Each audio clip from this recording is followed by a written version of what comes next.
concept that the African people and nation shall overcome the current challenges confronting the continent and achieve cultural, scientific, and economic renewal is here, with young men and women taking the lead. Some call them the new school heroes. We call them Under 40 CEOs. Under 40 CEOs presents its Ghana Forum in Accra. Theme: Building, Running and Sustaining a Business in Ghana. Speakers include Bola Ray, CEO, EIB Network. Talking about the sum of small efforts. I believe that is important. Day in, day out, we talk about it, and Robert Collier puts it in a very great way. He says, success is the sum of small efforts repeated day in and day out. Isn't this profound? It tells us about consistency. It tells us about focusing and going the extra mile. There are many of us here, we want the best things in life, but we try and then we give up. How many of us want to reach out there and achieve that dream? But I'm asking you, what is stopping you? Are you pursuing what you love? And that is what I want to start off with. The biggest hurdle, many a times, is the debate with self. People telling us that we cannot do it, and we buy it with. I can tell you today that many of them, it's not as if they don't believe in you, but they are afraid that you fail. But I'm asking you today, if you fail, so what? Have you asked yourself, if you fail, so what? It's worse than not trying. So many are living or pushing us to live our fears. Oh, I can't be that great broadcaster. I can't be the best student. I can't be that great doctor. I can't be that great beautician because somebody says so. So we are almost always attending motivational programs. Oh, we get there, we want to be inspired. We leave and we do nothing. Zilch. I've seen some things here. You are moving from place to place, attending motivational programs. You listen to stuff on the radio. But please, that moment that you are with yourself, alone, what is it? What is running through your mind? And that is what I want to challenge you this evening. That if you want to be that CEO, if you want to be that MD, that general manager, you must have that positive attitude. You must stay focused. You must tell yourself that I can do it. And certainly, you can do it. So yes, that moment when you battle with common sense and a dream. That moment when you look yourself in the mirror and try to rationalize everything that you've heard. People are telling you, you're going out there, you need money. You need to do this. You need to travel out to London, do any work, get us some money and come and set up a company in Ghana. Says who? And I thank God. I remember after my A-levels in 1996, a very popular chief came to my mom and dad and says, well, he's done with his sixth form, secondary education, and we want him to travel to Italy. I was excited about traveling because I was obsessed. In school, people were going to London for vacation. They would go to the US. Yes, they have the money. And after sixth form, I was going to go to Italy. Guess what? To work on a farm and pick tomatoes. Can you believe it? But I was excited about it. I was only 18. The fact was just to get out of the country to let people know that I've also been there. But I didn't think of, if you go there to pick tomatoes, really? I had to come back with my national service. I wasn't thinking about that. And as the chief was saying it and talking to my mom about it, I said, when I go, I won't come. Just be on the streets of Italy or wherever it is and make it. How wrong? And when I was refused the visa, it's one of the days that I cried in my life. I wept virtually. Came back home. I thought God was against me, that this is a fine opportunity for me to go to Italy after school. And a good student, I want to go and pick tomatoes just because I want to travel. And when I was refused the visa, I thought God wasn't being fair to me. But God knew it. And that's the message I also want to tell you today, that the God factor is important. Never downplay it. Maybe it's not the right time. You might be asking yourself, why am I going through this? As for me, I start this business, I fail. I go to Sobolo business, it doesn't work. I go to do this, it doesn't work. And you're asking yourself a lot of questions. I can't be telling you that. Be focused. The right time will come. And that is what it is. In all of this, please, if you don't have passion with what you do, forget it. Pursue what you love. I know growing up, people wanted us to be lawyers, doctors. It's fine. For me, I wanted to be a lawyer, but it has changed when I got to the university. I don't know what you want to be. If you want to be a lawyer, great, go for it. An IT person, go for it. You know, if you want to be that top cosmetologist, be it. I know that, yes, Jibodi is here. She made it big with Alio. And that is it. You change the mindset of people. She said it was possible. You can do it. Beauticians. Now we have a lot of people setting up, beauty schools and, coming out as therapists. And we are all happy. Many of us this afternoon had a great massage. I just came from Takrade when one of Ghana's youngest and finest CEOs launched Rigwell, an $8.5 million, facility for oil services in Takrade. Dr. Kofi Aban, 34 years and doing great stuff. And you ask yourself, wow. So after that, I said, let me go for a massage. And I did that before I came here. Live the life. And in all of this, we have space. We have to actually pursue what we love. Many are not passionate. You go to certain offices and it's as if the person is doing you a favor by serving you or helping you out. I witnessed that at the passport office. And I don't know whether it has to do with the public sector. But even it's happening in some private businesses as well. The receptionist is, out there, you greet and you want to meet her boss, and the attitude is just out of place. Then I'm asking myself, if you don't love this, then why are you there? Some will tell you now that it's a cliche now, you say, oh, I'm doing this for a period. I want to save some money and get back to school. That's why I'm doing it. Really? Because you never know. Being there at that moment is divine.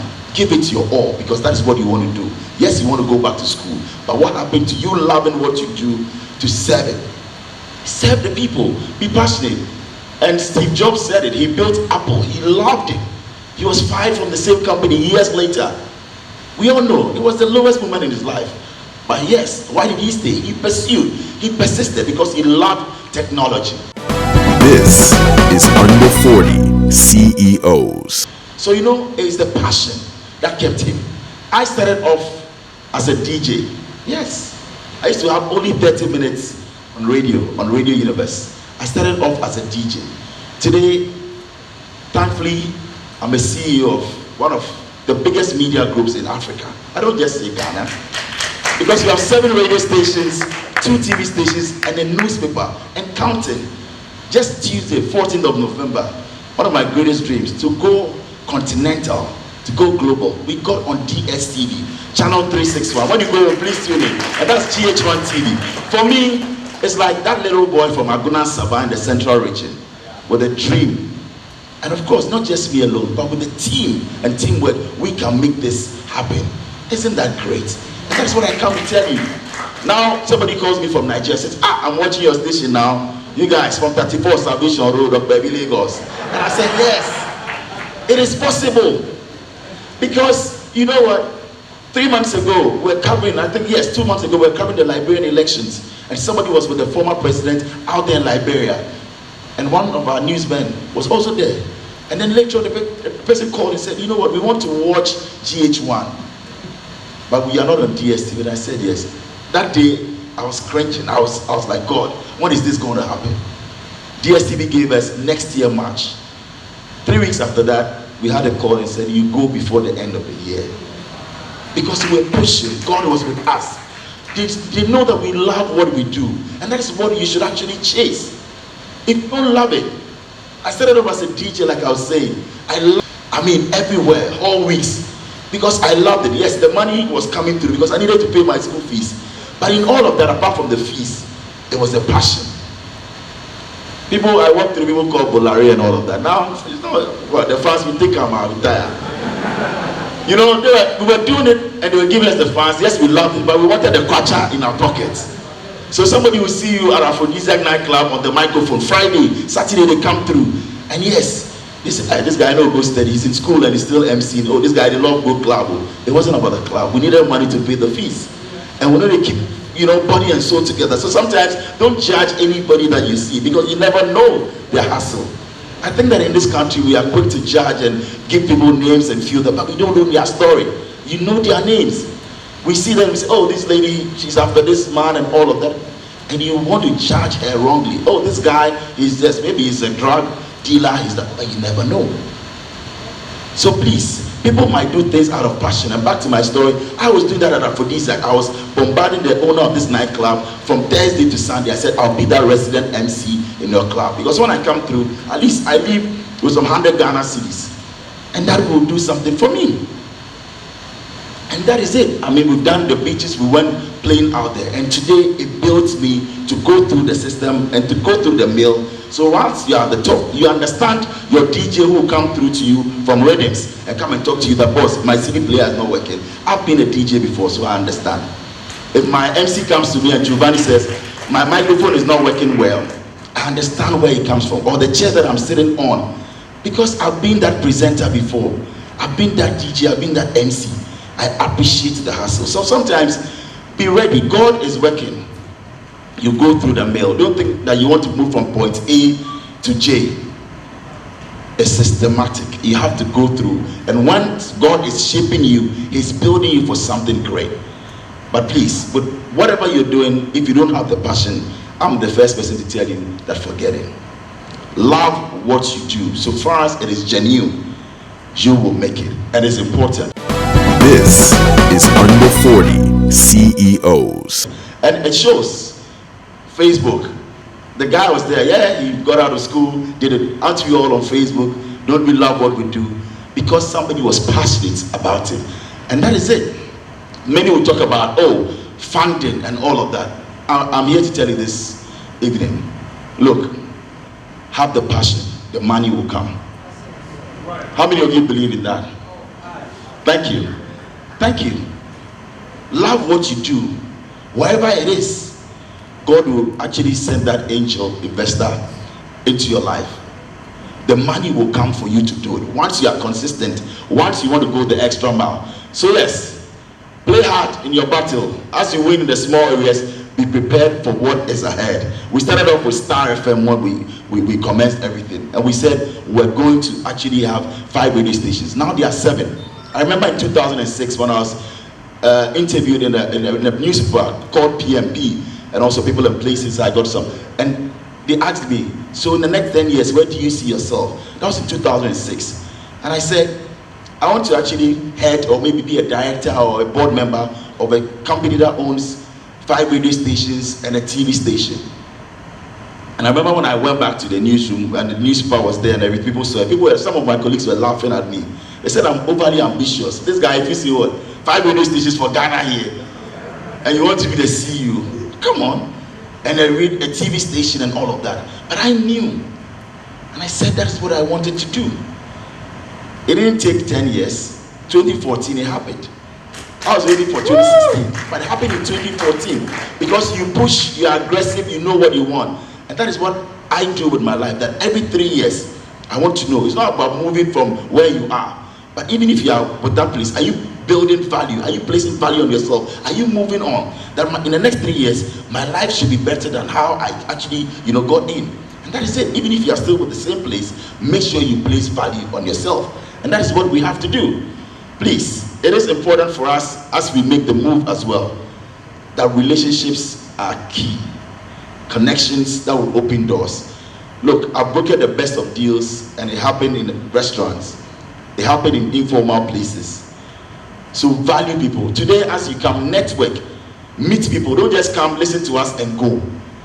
Your breakthrough or that financier maybe is here with you, or that idea bank will be formed right here. So network, exchange cars. You never know where you meet people. I've met people in cars, that or even in the lift. It's happened to me before. I went to MTN. That's where I got a deal for Empire, because I didn't know that a man who actually, got into the lift with was the MD of a company that we're looking for business from. So we struck a conversation. We started talking and all of that. Handed over my card. I said, I see if these guys came to my office for a business deal. Then I followed him to the office, and Empire got a deal. EIB that we are in. I met Dr. Kwabena before, and where we met was somewhere. Was an informal place that we started talking. And I said, well, I have this idea. And he said, wow, we're also looking forward to doing this. How can we collaborate? How can we do this? Come in. We have the finances to actually push you. It's a great idea, so let's do it. I didn't go out there in suit and tie to his bank, Unibank, and say, boss, I'm here. I want us to do this, and I'll do a presentation, and I'm all formal and all of that. No. I've got to meet top CEOs at certain places. Sometimes you feel like you are intruding. Yes, they want their privacy. But that respect, that humility that you reach out to them and say, oh, hello or hi. You never know. Go to the polo club, be ambitious. Maybe you don't play polo, But I'm challenging you, go to Polo Club on a Saturday. That's where you meet the big boys. And then at least, you know, they are relaxing. Go talk to them. What stops you? You don't play polo. If you want to start playing golf, do that. It can be a card, you can hold their whatever for them. And as you do that, you chat. How many of you will take that risk? You should do that. Many of them, because now it's like an association. I don't love to play golf, but I'm registered to go and play golf because I want to double or triple my money and my net worth. And I know that the big boys are there. If you go out there, you sell your business to them. After that, they sit down, they drink, they chat, they talk about everything, and you plug in. I know that a lot of investment bankers are out there playing golf. So if I need that money to start some stuff or push into my business, why should I go looking for them in their office when you go and queue and sometimes you don't get to see the CEO? I'll catch him first on the golf course. Strike that relationship, and it's so informal that he'll even invite you to his home or somewhere, and that's how you kickstart stuff. So please, let's value relationships. I'm asking you today, what kind of connections are we building in our personal space? Do we feel that we can do it all alone? Please, forget it. Forget it. Early this year, I was in Harvard School, and I remember at the Harvard Business School, one of my lecturers, and his name is Professor Pedro Nueno, an authority when it comes to business management, and he said one thing, that getting into the future, even now, how best we can win is through collaborations.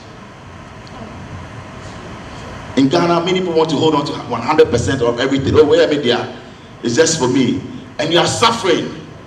But you don't want to just let go 10% for somebody to just bring his idea to jumpstart a business or let it, triple. You just want to hold on to the 100%. Oh, I own this company. Oh, I set this one up. Oh, that's my company. Meanwhile, it's not doing well. Can you seed up something, some equity to somebody and say, come in and take 20%, bring your know-how. The world is changing. I started this, I'm turning 60. I think that you can come in with your expertise and let me give you some shares. That person can turn their business around. And that is what we should be doing. We are challenging many who own businesses and saying that there are no jobs and this is my idea. Bring on the young people and see how we can change this country. We can't do it all by ourselves. And it is in every sector. Every sector. If we bring people on board, a lot of these companies are out there, traditionally yes, doing well, but when you bring on people to share ideas, we will triple our efforts, and it's important. This is Under 40 CEOs. Also, the importance of timing. Like I said, go the extra mile, but also get the timing right. I said go out there and network, but you don't wait when the person is really stressed. After I had this work, maybe you see him in traffic or you see him somewhere, that's when you want to go out there and go and bother him. The man is thinking, wife pressure has been coming in, children's school fees and all of that. So you also have to gauge right. Is the atmosphere okay for me to start that conversation? Is it right? Just this evening when I came here, I just sat out there, a young gentleman came to me, said, boss, I want to chat with you. I have a business proposal. I said, boss, whatever you want to know, I'm going to say it here. You can pick it down because I'm also trying to build my thoughts to do this presentation. So can we actually book an appointment? Or maybe it's good. You can say, can I have an appointment to come and meet you at the office or something? But we don't want to strike or go in there when the person is actually in some, thought process. That you get it wrong. So the timing is also important. And like I said, Bill Gross, who is the founder of Idea Lab, he came out, they investigated the ingredients for business survival. People listed team, idea, business model, timing, funding. Yes. And people thought funding is equal to success. I've seen a lot of businesses, they started well. People pound cash into the business. Where are they now? Kaput. Because they thought because we had the money, it was equivalent to we succeeding. But I come to actually break that, bubble. Funding, certainly, greater funding is not a guarantee for success. Some of the most well-funded business ideas have failed. And I hope we have examples. And of course, some of the least funded have also been transformed. So in all of this, the study found out that the importance of timing. Timing was key. You need the right team as well. Great ideas, business model, and all of that. So know when the market is ready and when to launch. Two stories, the Empire story and the EIB story. I've said this time and again, Empire started from my car boots. Because I was frustrated, I didn't have an office space and all of that, but I really wanted to do something in 2005 and 2006. So I was running a TV show then known as Paradise. How many of you knew of that show? It was running on TV3. So it was a lifestyle program, just like what I'm doing now, known as Reviewed, because you have to evolve. So you package and come back well. So I started Empire for my car boot. Many laughed at me. Many said, but what's this? You don't even have an office of no known address, but you want to do concert. And I started off, also think big, but start small. I started off doing poolside program because there was a need. Senior, when he was speaking, said, identify that need and create that value. So I started off with poolside programs at Tesano Sports Club and Yagola, by just organizing vacations, swim competitions, and people come and party. And that's how we started. But when I was doing that in 2006, 2007, I was thinking of the conference center. I was thinking big, but I knew that to pack the 2,000 people at the conference center, I needed to build or have a base, a market. So I started mobilizing the people, trying to bring them. You bring this person, Samini, come and perform. At the time, it was known as Batman. And then you are building so that you know that you get to a point where you can bring Akon down for a concert in Ghana.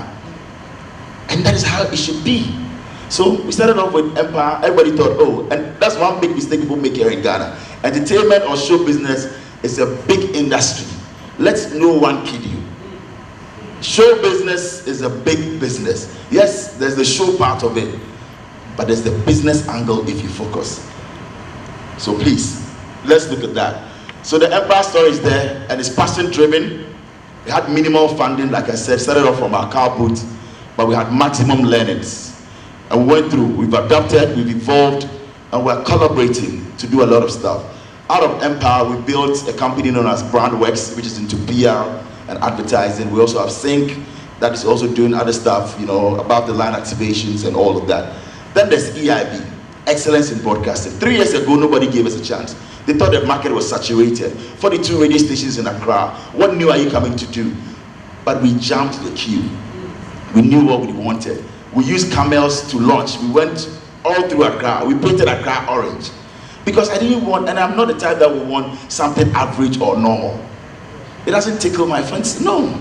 So I said, let's get camels. We even wanted a helicopter. The military stopped us at the point to fly banners all over town. You must think big, because we needed your attention. We said what? Let's get the big names. So we started poaching. Now people are also poaching us. So I'm glad that at least we started doing something. And if you come to poach our people, it means that we've done well. We've created a built people from the top. But that is how it is. It's a battle. Maybe it's a war. Yes, but you see, that is why you also have to be focused and know what you want. So we came in, we wanted to jump the queue. We were disruptive. We came in there, great programs, compelling, and I told my people, I said, listen, let's get the big names, let's get the celebrities and all of that, because people can identify with them. That's the only way we can jump the queue and move from point A to C. And that's how we're going to do all those systematically. We go through B to get to C. We want people to actually get to know us. So we got the names, Kafu Days, Anita Eskins, and all of that to create value for us. And in 3 years, GH1 is Ghana's best TV station. We got it 2 years when it was an entertainment, program. We introduced news on it. Many said it wasn't going to work. We changed logos, we did everything, and it was a deliberate effort to push our brands. Star FM, top 3 you listed. Yes, you have your City FM, your Joy FM. Your Star FM is also in there in 3 years. As against 16 years and 23 years. So you know that you will get there. And that is what deliberately we've done with the team. That with all our 7 radio stations, whether urban market, mass market, or youth market, one of our stations should be in the top 3. For me, that is it. Because that is where the rich vein is. That is where Unilever will look and say, where should I spend? That's where Wanka Solutions say, okay, where should I go and talk? You understand? That's where Allure and Jibodi say, I want to come on the show and come and talk because people are listening. So if you are in the top 3, then you are safe. You understand? Because you are guaranteed of that budget. So you go to Live FM, YFM will be giving us a run for our money. But we know we're also matching them put for put in the youth market. When YFM goes, Live FM should go. And this December, you see it. I'm giving you whatever knowledge of it. It's going to be. Star FM goes, City FM is there, Joy FM is there. So it's the budget, yesterday, everybody will pitch camp. Star FM is here, Joy FM is here, City FM, Money Show, we hit it. Then we're going. Then GH1 will be here, TV3 will be here, Metro TV, we hit it. You understand? Because you take whatever it is to the competition. Other than that, If you're afraid, if you're not confident, then you will not make it.